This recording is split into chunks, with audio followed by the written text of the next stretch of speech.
화성 연쇄살인의 8차 사건은 이미 오래전 범인이 지목돼서 옥살이까지 했습니다. 그런데 최근 뒤늦게 피의자로 확인된 이춘재가 그 8차 사건도 자신이 저질렀다고 자백하면서 당초 옥살이를 했던 윤모 씨가 재심을 준비하고 있습니다.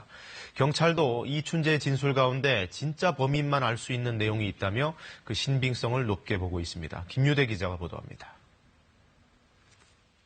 화성 연쇄살인 8차 사건에 대한 이춘재의 자백 이후 경찰은 당시 수사팀 관계자들을 찾아 면담했습니다.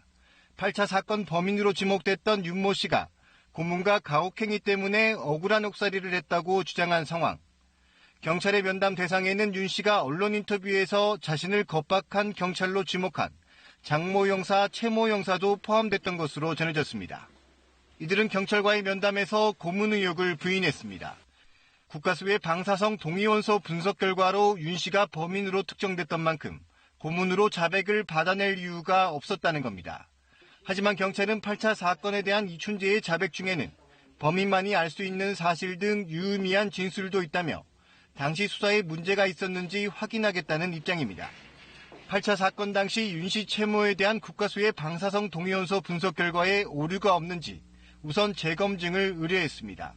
당시 수사팀은 8차 사건 이후 이춘재를 포함한 다른 주민들의 채모도 채취했지만 혈액형과 채모 형태 등이 다르다는 이유로 윤 씨의 채모만 방사성 동위원소 분석을 진행했습니다.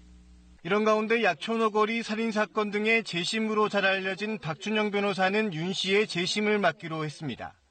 범인만이 알 수 있는 진술을 포함하고 있다는 얘기는 절대 가볍지 않습니다. 이춘재 자백은 그 윤모 씨의 무죄를 밝혀줄 수 있는 아주 결정적인 증거가 될 수 있다고 저는 보고 있습니다.